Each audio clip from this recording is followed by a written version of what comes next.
Bem, é um prazer estarmos reunidos mais uma vez para estudar a palavra do Senhor. E é o último estudo desta série, mas quem sabe no futuro podemos ter outras séries. O título de hoje é Os Eventos Finais. Vou fazer uma breve revisão de tudo que nós vimos, assim, né? Tudo não, de um pouco daquilo que nós vimos para que faça sentido, né? O porquê desse tema integrado aos demais. Quase todos os nossos estudos, eles foram feitos baseados naquilo que está ali no santuário. Nós vimos as partes do santuário, vimos sobre o pátio, sobre o lugar santo, sobre o lugar santíssimo. Vimos o que significa cada móvel, né? Então, nós vimos que o altar representa o sacrifício de Jesus, a pia representa a ressurreição de Jesus, e para nós representa aceitar o sacrifício dele e nascermos de novo. Assim como ele ressuscitou, nós também temos que morrer para a nossa velha vida e nascer para uma nova vida. E aí vimos sobre o lugar santo, que representa, né, o lugar de nossa santificação. Nós vimos que Jesus, quando ele entra no céu, ele entra como sacerdote. Nós vimos que existe um santuário no céu. O Hebreus fala sobre esse santuário, no qual Jesus ministra como nosso sacerdote.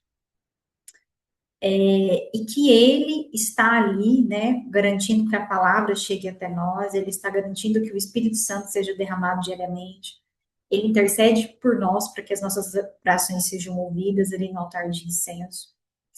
E por último, nós estudamos aqui, dentro da Arca da Aliança, os itens que ali estão e o que eles representam para o padrão da nossa santificação. Então, nós vimos que Jesus, ele nos perdoa, ele nos limpa dos nossos pecados, e ele também quer que nós tenhamos uma vida de comunhão com ele, e quer nos santificar, né, através... tô vendo que minha câmera tá aparecendo, né, que às vezes eu esqueço a câmera desligada. Ele quer nos santificar e ele tem um padrão para nossa santificação, e é isso que nós estivemos estudando nos últimos estudos, que Deus ele quer controlar o nosso corpo, quer controlar a nossa mente e quer controlar o nosso coração. E tudo isso, ó, vou voltar aqui. Então, no pátio e no lugar santo, nós estudamos que os sacerdotes entravam diariamente nesse lugar. Os sacrifícios eram feitos diariamente, né? E o serviço do lugar santo também era feito diariamente. Mas existia uma cerimônia que era feita apenas uma vez no ano no santuário terrestre. E que isso tem um simbolismo muito importante para nós vamos ver hoje, em relação ao santuário celestial. Então, no lugar santíssimo, não era todo sacerdote que entrava, era apenas os sumos sacerdotes, né? E ele entrava apenas uma vez no ano. E que cerimônia era essa que acontecia uma vez ao ano? Rosana, pode ler para nós? Sim. Ora, depois de tudo isso, assim preparado continuamente, entram no primeiro cenáculo os sacerdotes para os serviços sagrados. Mas, no segundo, o sumo sacerdote, ele sozinho, uma vez por ano, sem sangue, que oferece por si os pecados de ignorância do povo. Isso, então, todos os dias, né, continuamente os serviços são feitos no santuário, serviços sagrados. Mas no segundo lugar, que é o lugar santo, somente o sacerdote sozinho, uma vez por ano, ele entrava ali. Antes disso, ele tinha que oferecer sangue, sangue por ele e sangue pelo povo. Hoje a gente vai estudar sobre esse evento. Esse evento ele está descrito lá em Levítico 16, né? E é uma cerimônia que se chama Dia da Expiação ou Yom Kippur. Não sei quantos já ouviram falar, já existiu até mesmo uma guerra chamada Guerra do Yom Kippur. Os judeus, por não acreditarem em Jesus, né, e ainda acreditarem que os serviços do templo deveriam ser daquela mesma forma, eles continuam guardando o Yom Kippur. E uma certa vez, onde eles estavam ali dedicados ao dia da expiação, em jejum e aflição da alma, eles foram atacados pelos seus inimigos que fizeram guerra contra eles. Tá? Essa ficou conhecida como a Guerra do Yom Kippur. Então, Yom Kippur é dia da expiação. Expiação é a mesma coisa que limpeza ou perdão. Expiar é purificar, como se fosse o dia da purificação. Esse dia é um símbolo do juízo final. Então, ao longo do... Só voltar aqui com as imagens do santuário para explicar alguma coisa para vocês. Ao longo do ano, então, lembra quando alguém pecava, ele ia, confessava o seu pecado diante do animal, transferia aquele pecado para o animal e então matava o animal, que esse animal representava Jesus, né? Então, o sacerdote, ele pegava esse sangue e ele jogava dentro do santuário. Diariamente ele ia fazer isso, jogava esse sangue dentro do santuário. Então era como se o pecado que pertencia àquela pessoa tivesse sido transferido para o animal e depois para o santuário. Então o pecado daquela pessoa ainda estava no santuário. No dia da expiação, ou dia da purificação, é o dia que esses pecados seriam removidos ali do santuário. Isso acontecia uma vez por ano. Vamos lá então. Existiam algumas partes desse ritual que a gente vai entender hoje, 3 partes, e a gente vai entender também o significado delas. Como que era esse ritual? Levíticos 16, 6. Fábio, pode ler? Arão trará o novilho da sua oferta pelo pecado, e fará expiação por si e por sua casa. Então, a primeira parte que o sacerdote precisava fazer era o seguinte: para que ele pudesse interceder pelos pecadores, primeiro ele tinha que confessar o seu pecado e o pecado da sua família. Por quê? Porque o líder do lar, ele é responsável, né, pelo pecado da sua casa também. Então, ele tinha que confessar as faltas dele e da sua família, né, e primeiro ser perdoado. Então, a primeira parte era a oferta pelo pecado do sacerdote. O próprio sacerdote tinha que estar limpo, digamos assim, confessar o seu pecado diante de Deus. Agora nós vamos ler a segunda parte. Você consegue ler, Gabriel? Da congregação dos filhos de Israel tomará 2 bodes para oferta pelo pecado. Tomará ambos os bodes e os porá perante ao Senhor, à porta da tenda da congregação. Lançará sorte sobre os 2 bodes, uma para o Senhor e a outra para o bode emissário. Isso. Então vamos prestar atenção no que acontecia aqui. Então, depois que o sacerdote ele ofereceu um sacrifício pelo pecado dele, da casa dele, ele ia tomar 2 bodes, certo? E para oferta pelo pecado.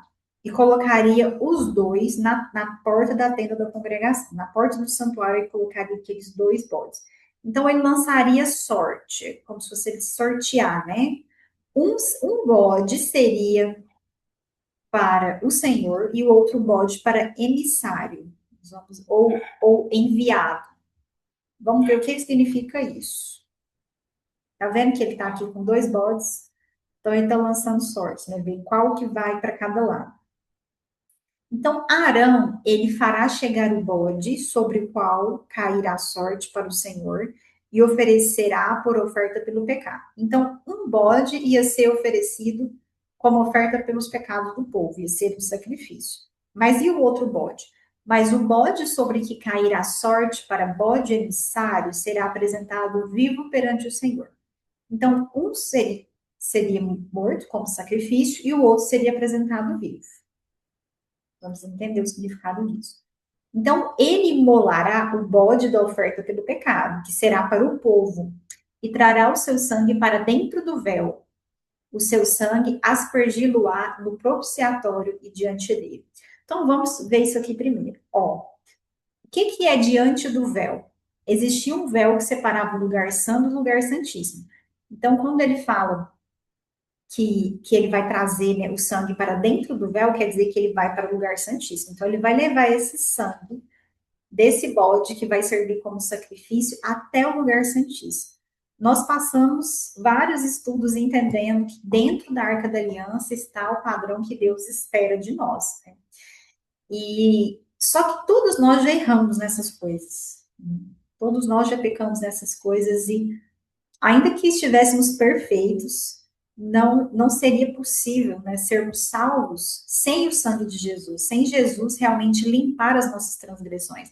Então, esse sangue que vai até a Arca da Aliança, ele representa Jesus através do seu sangue, limpando as nossas transgressões, tudo aquilo que nós já cometemos contra ele.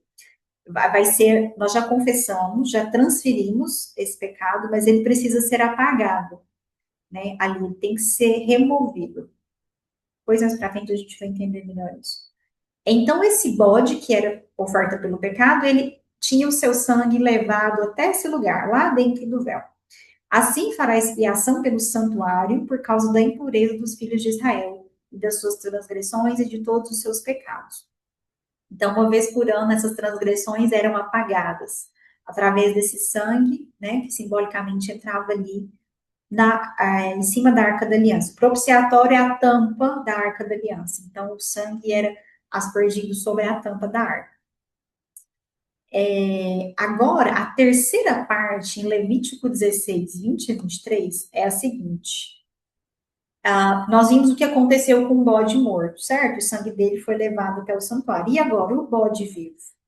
Então, havendo, pois, acabado de fazer expiação pelo santuário, pela tenda da congregação e pelo altar, então fará chegar o bode vivo. Então, uma vez que os pecados foram apagados, expiados ali, agora vão chegar até o bode vivo, que está na porta da congregação. Então, Arão, que era o sumo sacerdote, né, porá ambas as mãos sobre a cabeça do bode vivo, e sobre ele confessará todas as iniquidades dos filhos de Israel, todas as suas transgressões e todos os seus pecados, e os porá sobre a cabeça do bode, e enviá-lo-á ao deserto, pela mão de um homem à disposição para isso.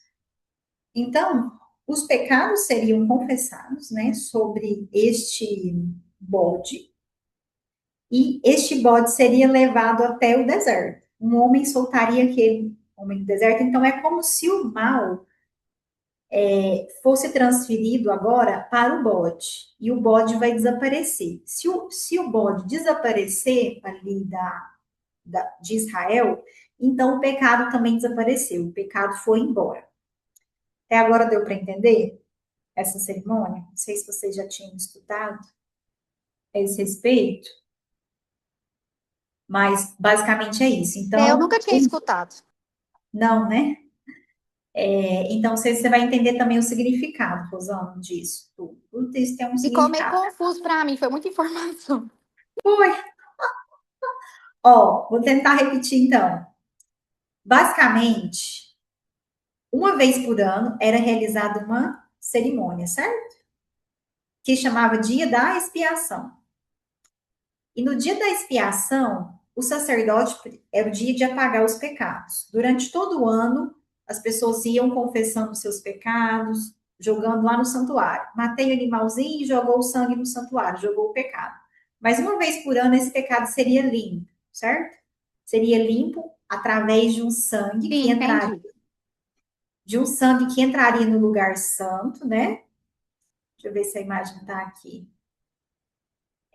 E aí se purificaria. E aí, depois dessa questão, então, assim, teriam dois bodes. Um seria sacrificado e o sangue dele seria levado até o lugar santíssimo. E o outro bode, ele vivo, né? Ficaria vivo e os pecados do povo seriam confessados na cabeça desse bode e ele iria para um lugar deserto. Ele seria levado para um lugar deserto. Com isso, o santuário estaria purificado dos pecados. Ele foi purificado pelo sangue, e esses pecados foram transferidos agora para esse bode, que foi para longe. Quando vocês entenderem o significado, vai ficar mais fácil entender isso. Só preciso que vocês lembrem dessa questão de que uma vez por ano os pecados eram purificados e que havia dois bodes. Um que morria e um que permanecia vivo e que levava os pecados para fora. Até aqui deu para entender isso? Deu sim, esse primeiro bode, eles utilizavam só o sangue, né? Não entrava com o bode no santo do santo, só pegava o sangue e levava lá. Isso, só o sangue, justamente. Ok. Aí, então, essa segunda parte era a purificação do santuário, né? Que a gente viu aqui. Agora, a terceira parte, então, seria a eliminação do pecado, porque seria tirar esse bode para fora. Ele vai sair do meio do arraial. O pecado foi eliminado. Ele estava carregando o pecado foi eliminado. Então, essas três partes, vamos resumir aqui. Primeiro, o próprio sumo sacerdote oferece um sacrifício por ele mesmo, pela sua família. Depois, ele oferece um bode, né, o sangue de um bode, para purificar o santuário, os pecados do povo. E depois, o pecado é eliminado, porque o pecado é transferido para um bode que vai para fora do arraial. Então, o pecado é eliminado do arraial. Aqui, nós vamos tentar entender o seguinte: o que essas fases representam em relação ao ministério de Jesus? Nós sabemos, já estudamos, que Jesus, ele é o nosso sumo sacerdote. Ele assentou-se no santuário celestial, à direita de Deus, para fazer intercessão por nós. Ele é que intercede por nós. E aí, o que essas fases, o que esse dia da expiação representa no ministério de Jesus? A primeira fase, que é a oferta pelo pecado do sacerdócio, a gente sabe que Jesus não precisa. Hebreus fala que os sacerdotes daqui da terra, eles precisavam de fazer sacrifícios pelos seus próprios pecados. Mas Jesus, embora ele tenha se sacrificado, né, ele nunca pecou. Então, ele não precisa oferecer sangue nenhum para se purificar, para chegar diante de Deus. Através do seu próprio sangue, ele chega diante de Deus, intercedendo pelos nossos pecados. Então, essa primeira parte de oferta pelo pecado do sacerdócio, né, Jesus não precisa. Mas, mesmo assim, ele oferece esse sangue dele mesmo por nós. Agora, a purificação do santuário. Uma vez por ano, o santuário terrestre era purificado. E o santuário celestial? Nós vimos que o santuário terrestre foi construído com base no modelo do santuário celestial. Será que o santuário do céu, ele precisa ser purificado também? Nós vamos ler isso aqui. Quando acontece a purificação do santuário celestial? Rosana, você vai ler para nós Daniel 8:14.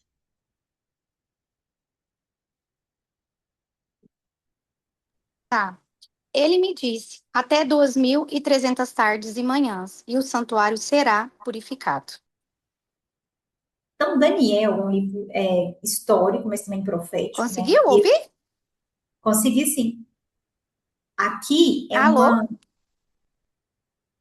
Oi? Oi, você não está me ouvindo? Tinha travado, agora voltou. Ah, ok. Então, Daniel, ele é um livro que tem partes históricas, né, relatos, mas ele também tem partes proféticas, e aqui a gente está em uma parte profética, e que fala do santuário, né, que seria purificado. E estabelece um tempo, até 2.300 tardes e manhãs, e então o santuário será purificado. A gente vai tentar entender hoje juntos que período de tempo é esse. Quando que isso começa, quando isso termina, o que isso tem a ver com o tempo do fim, tá? Então, a gente viu que o santuário seria purificado em até 2.300 tardes e manhã. Ok. O que é tarde e manhã? Quando você vai lá para o Gênesis, você lê Gênesis 1 e 5, falando da criação, diz assim: houve tarde e manhã o primeiro dia. Ou seja, tarde e manhã representa um dia. Na Bíblia, o período escuro, ele vem antes do período claro. Antes não existia relógio para a gente contar, agora é meia-noite, começou outro dia. Faz muito pouco tempo que o dia começou a ser contado à meia-noite. Poucos séculos, né? Antes, um dia começava quando o outro terminava. Então, se pôs o sol, começou outro dia. É assim que o dia é contado na Bíblia. Então, aqui, tarde e manhã é a mesma coisa que período escuro, período claro, noite e dia. Então, 2.300 tardes e manhãs equivale a 2.300 dias. Deu para entender isso até agora? Sim. Ok, então, 2.300 tardes e manhãs equivale a 2.300 dias, certo?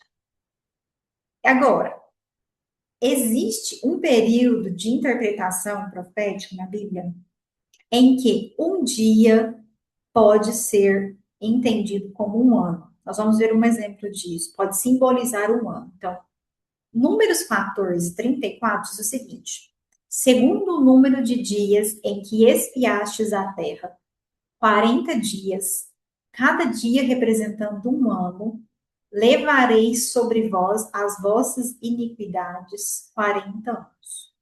Então, para cada dia que os israelitas ficaram ali espiando a terra, cada dia representaria um ano daqueles que eles ficariam depois no deserto. E a gente tem outro texto também de Ezequiel que fala que para cada ano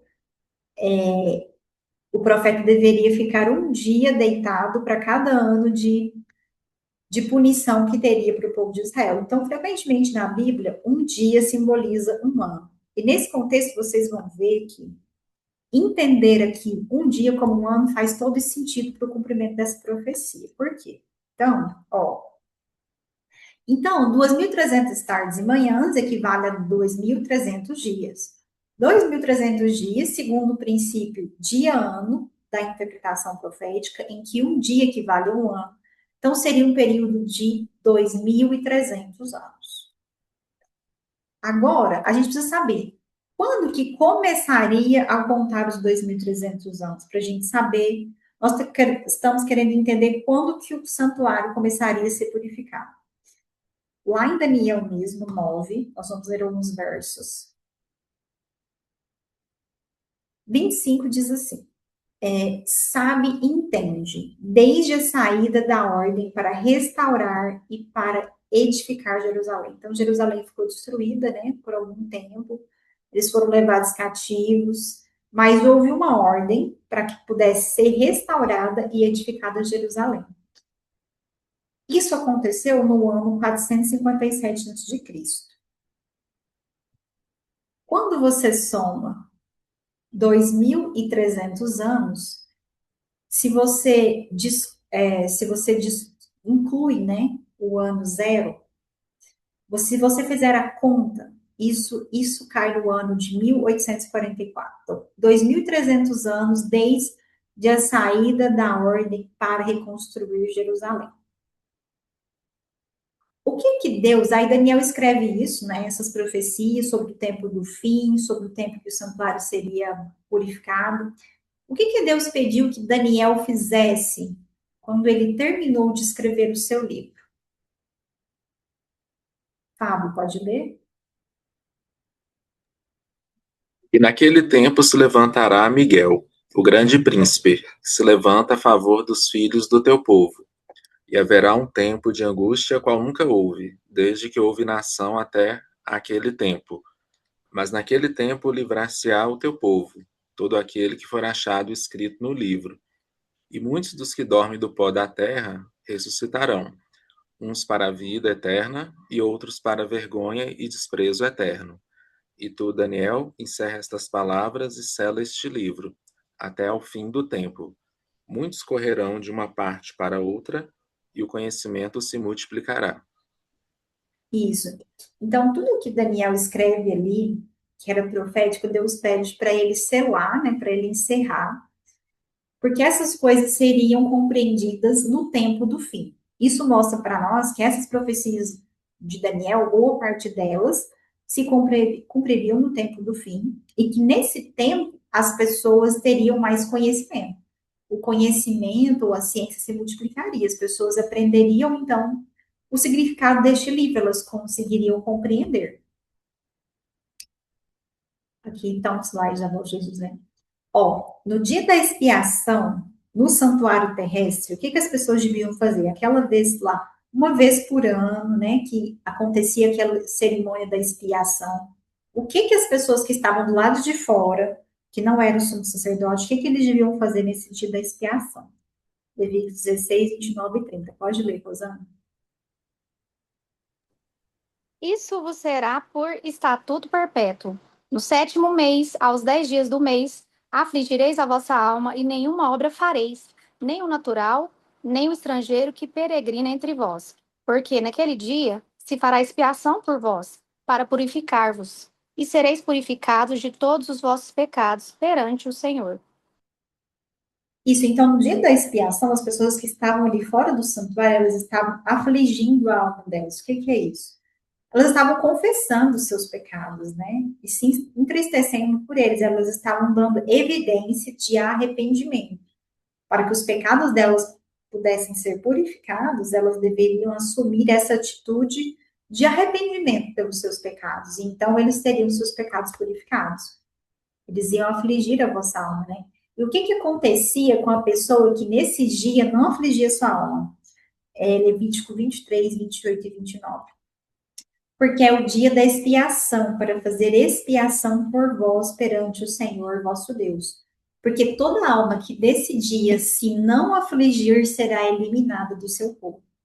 Então vocês entendem por que que esse dia era um dia de juízo? Porque naquele dia ou a pessoa se arrependia e era perdoada e o seu pecado era eliminado, ou se essa pessoa não se arrependesse, não afligisse a sua alma, ela era eliminada do povo. Então, o dia da expiação era um dia de juízo, um dia de sentença.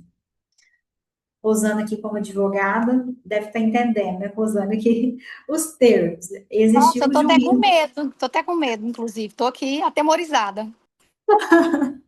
Calma, nós vamos chegar lá, tá?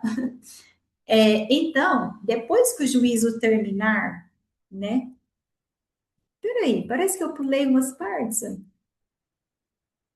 Não. Então, vocês estão entendendo o seguinte, que as partes aqui que Jesus... Não sei se eu perdi, gente, desculpa, eu me perdi um pouquinho aqui, mas eu vou explicar para vocês.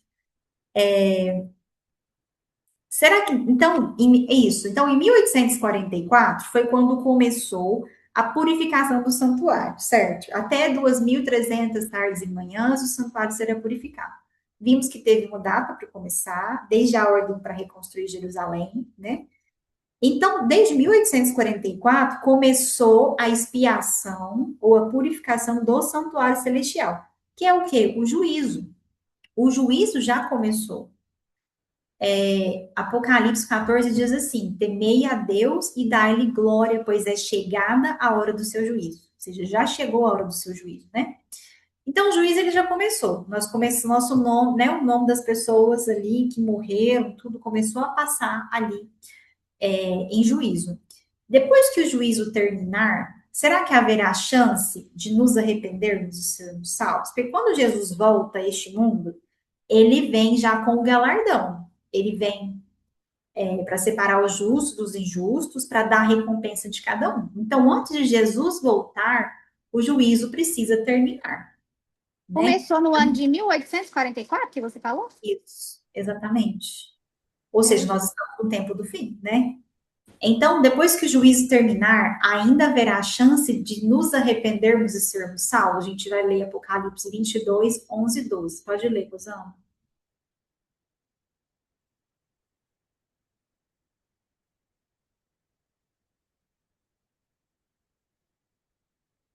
Rosana, não estou te ouvindo, deve estar no mudo. Ai, desculpa. Tranquilo. Continue o injusto fazendo injustiça. Continue o imundo ainda sendo imundo. O justo continue na prática de justiça. E o santo continue a santificar-te. E eis que venho sem demora, e comigo está o galardão que tenho para retribuir a cada um segundo as suas obras. Isso. Essa Então, palavra é aquela que o sujo se suje mais e o limpo se limpe mais, é isso? Acho que eu já ouvi, mas de outra forma. isso são sinônimos, né? Então, aqui Jesus está descrevendo algo que acontece imediatamente antes da volta dele. Ele fala que vai ter um período aqui que o justo vai continuar fazendo injustiça, que o imundo continuará sendo imundo, que o justo vai continuar sendo justo. Ou seja, nesse período aqui, não tem mais mudança de grupo. Ficou bem definido. De um lado está o injusto e de outro lado está o justo. E depois desse período, o que Jesus vai falar? Eis que venho sem demora, e comigo está o galardão que tenho para retribuir a cada um segundo as suas obras. Então, depois que termina o juízo, não tem mais chance, né, da gente mudar de lado. Já escolhemos que lado nós estamos, e aí Jesus vem, sem demora, dando o galardão para retribuir a cada um segundo as suas obras. Então, esse dia da expiação, né, esse dia do perdão, simboliza isso que começou a acontecer no céu. O juízo, né, ali. E aí, qual que deve ser a nossa postura, né? Nós devemos estar confessando e nos arrependendo dos nossos pecados, porque Jesus, ele entra, então, né, Apocalipse tem um texto, eu não coloquei aqui para esse estudo não ficar muito grande, mas eu posso contar para vocês. Apocalipse fala de um texto em que abriu-se o santuário do céu, viu-se a Arca da Aliança, e Jesus se sentou ali, né, para julgar. Então, o lugar santíssimo é o lugar do juízo. Agora, por que que é necessário um juízo? Mateus 7, 21 a 23. Pode ler, Fábio. Nem todo o que me diz Senhor, Senhor, entrará no reino dos céus, mas aquele que faz a vontade de meu Pai que está nos céus. Muitos naquele dia hão de dizer-me: Senhor, Senhor, porventura não temos nós profetizado em teu nome, e em teu nome não expelimos demônios, e em teu nome não fizemos muitos milagres? E aí, o que que Jesus vai falar para eles? Então lhes direi explicitamente: Nunca vos conheci. Apartai-vos de mim, os que praticais a iniquidade. Olha que sério. Então, no dia final, muitos vão se aproximar de Jesus, vai falar, Senhor, mas eu fiz tantos milagres em seu nome, eu expulsei demônios, eu profetizei, eu preguei, eu converti muitas almas. E Jesus vai falar o que para essas pessoas? Eu não conheço vocês. Se afastem de mim, vocês que praticam a iniquidade ou o pecado. Então, essas pessoas, elas levavam o nome de Deus, diziam ser cristãs, faziam coisas para Deus, mas elas não permitiram que fossem transformadas, né? Elas não se arrependeram verdadeiramente dos seus pecados. Então, é preciso que nós passamos por um juízo, né, para determinar quem são aqueles que realmente estão permitindo a transformação de Deus em sua vida.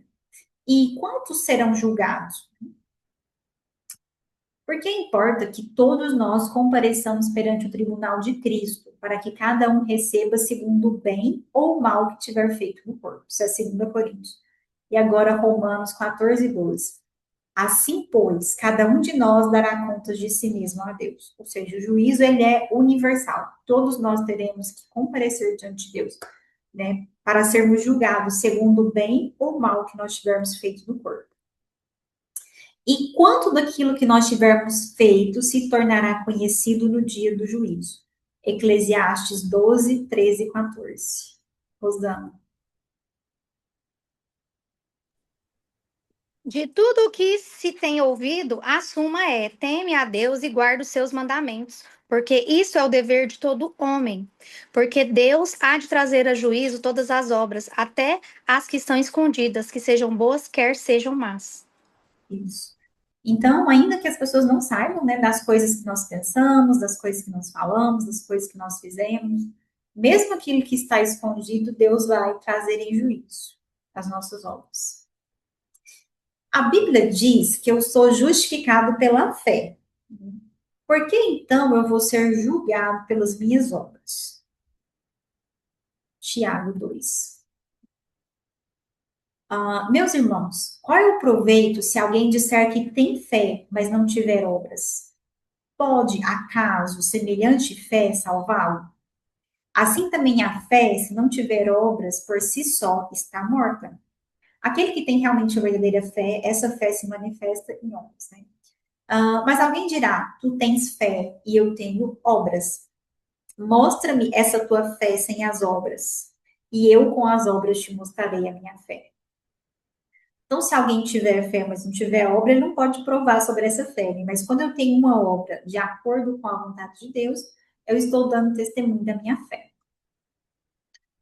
Então, agora, nós entendemos que é necessário um juízo acontecer, né, para saber se realmente nós nos entregamos ao processo de transformação de Deus, se nós permitimos que Ele controlasse a nossa vida, se nós nos arrependemos verdadeiramente dos nossos pecados. Esse é o processo de purificação do santuário celestial, que Jesus está fazendo agora, ali, purificando, né, o santuário. Agora, lembra que existia o processo de eliminação do pecado, em que esse pecado ele era lançado nas costas do bode vivo e esse bode era levado para o deserto, então o pecado era eliminado do meio do arraial. Vamos ver sobre a eliminação do pecado. Olha, eu vou ler com vocês aqui Apocalipse 20, tá? Eu vou ler dos versos 11 a 15, Apocalipse 20. o título, né, o subtítulo desse capítulo é o Juízo do Senhor, e diz o seguinte: E vi um grande trono branco, e o que estava sentado sobre ele, de cuja presença fugiu a terra e o céu, e não se achou lugar para eles. Então houve o juízo, né, o trono branco ali. E vi os mortos, pequenos e grandes, que estavam diante de Deus, e abriram-se os livros, e abriu-se outro livro, que é o da vida. E os mortos foram julgados pelas coisas que estavam escritas nos livros, segundo as suas obras. E deu o mar os mortos que nele havia, e a morte e o inferno deram os mortos que neles havia, e foram julgados, cada um segundo as suas obras. No verso 15. E aquele que não foi achado escrito no livro da vida foi lançado no lago de fogo. Então, se você ler os capítulos iniciais aí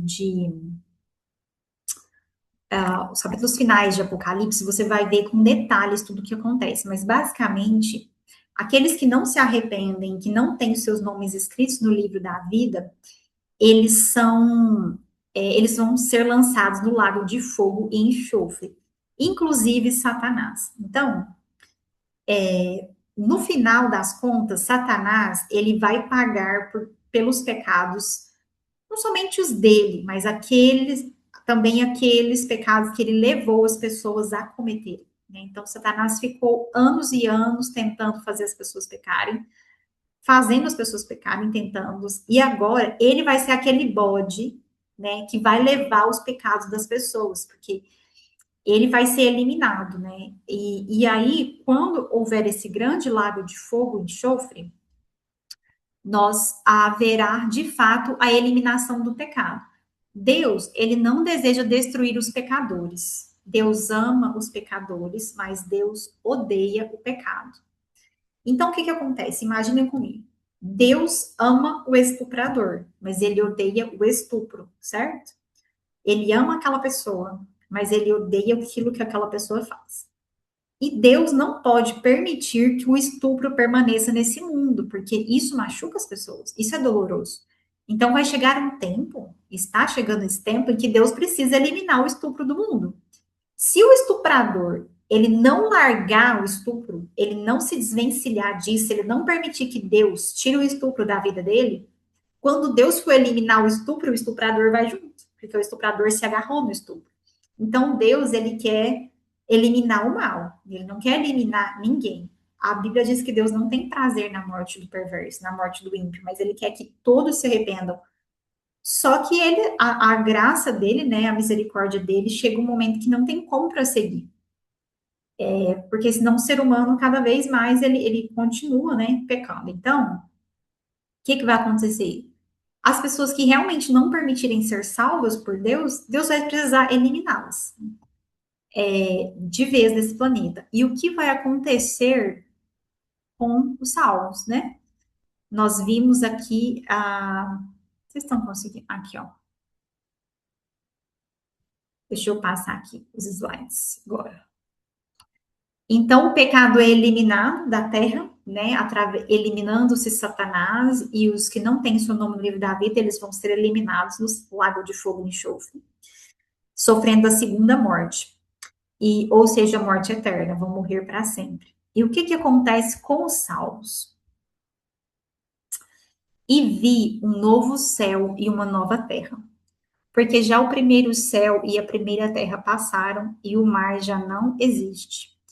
E eu, João, vi a santa cidade, a nova Jerusalém, que de Deus descia do céu, preparada como uma esposa adornada para o seu marido.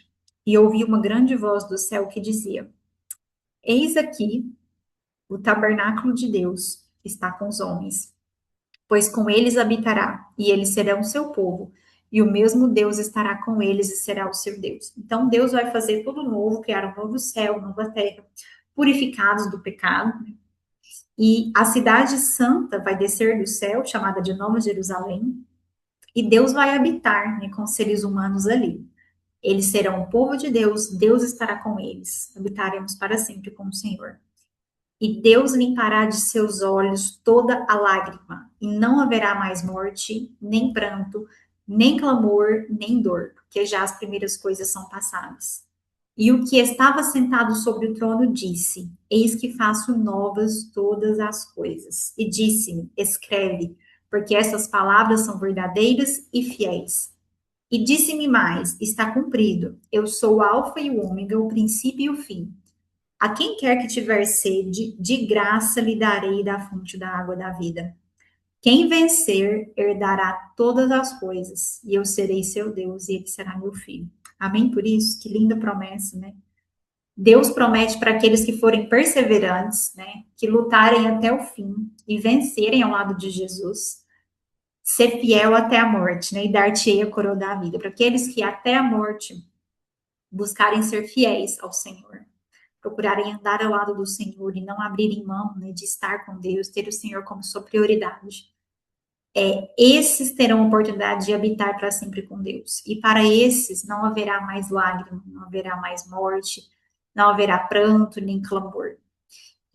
Mas eles poderão também ter a segurança de que não haverá pessoas sofrendo em um tormento eterno, uma morte eterna.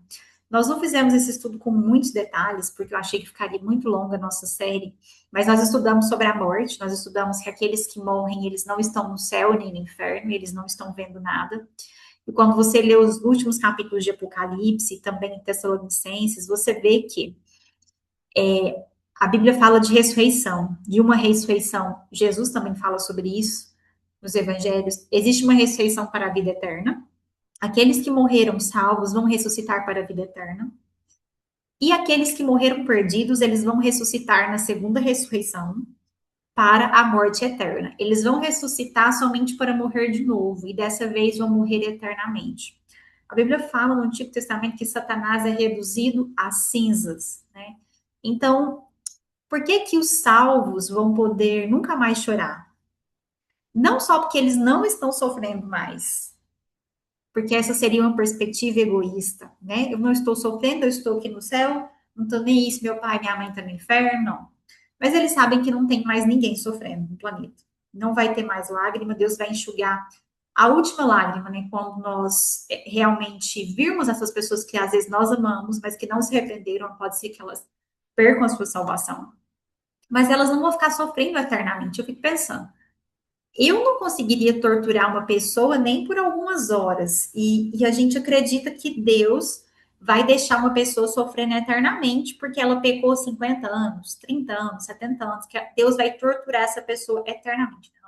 Não faz sentido. Quando a Bíblia fala de fogo eterno, ela está falando da consequência desse fogo. Se você tiver dúvidas sobre isso, você pode abrir a sua Bíblia na Epístola de Judas, que é muito pequenininha, só tem um capítulo. E você vai ver lá que lá fala que Sodoma e Gomorra, elas sofreram o juízo do fogo eterno. E se você for lá na região de Sodoma e Gomorra, elas não estão queimando até hoje, né? Elas foram destruídas. Então, por que elas sofreram o fogo eterno? Nunca mais foram reconstruídas. As consequências do fogo são eternas. Então, quando a Bíblia fala de segunda morte, de morte eterna, de fogo eterno, está falando da mesma coisa, né? Essas pessoas serão destruídas para sempre, porque infelizmente elas não se qualificaram para o novo mundo, não permitiram Deus as transformar, e Deus não pode mais tolerar um mundo de qualquer forma, né? Ele precisa realmente tirar o mal desse mundo para termos uma nova vida. E ele está disposto a aceitar, né, que nós sejamos transformados por ele. Então, vou finalizar a conversa, né, de Apocalipse também. Jesus diz assim: Eis que eu estou à porta e bato. Se alguém ouvir a minha voz e abrir a porta, eu entrarei e cearei com ele, né? Então, o Espírito Santo, ele está trabalhando comigo e com você, mas nós vivemos em tempos difíceis, os dias são maus, os homens estão cada vez mais maus. Já vivemos no tempo do fim, realmente. Sabemos que o Senhor breve virá, guerras, fenômenos naturais, eles estão se tornando cada dia mais intensos, mais rápidos. Então, nós precisamos nos preparar, né? Agora é o momento de nós prepararmos. Preparar para a volta de Jesus deve ser nossa maior prioridade. E ainda que nós não vejamos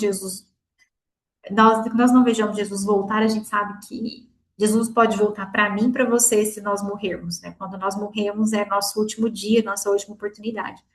Então, hoje realmente é o dia da nossa salvação. É hoje que nós precisamos decidir estar ao lado do Senhor. Eu vou orar com vocês e nós vamos abrir para vocês comentarem e perguntarem.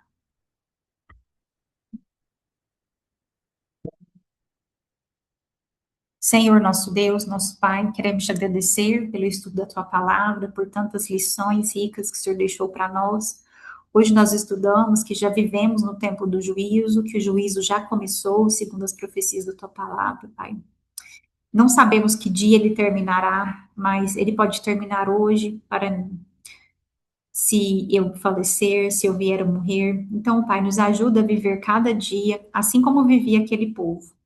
Quando eles estavam sendo julgados, eles estavam afligindo a sua alma. Afligir a alma não significa torturar-se, mutilar-se, nada disso, mas significa ter arrependimento profundo pelos nossos pecados, que o Espírito Santo possa nos dar arrependimento verdadeiro e poder para ser transformado, Senhor. Abençoa cada pessoa que participou desse estudo hoje e todos que ainda o verão no futuro. Te agradecemos por tudo, pedimos a tua companhia para essa nova semana que em breve começa. Te agradecemos por tudo, por Jesus. Amém.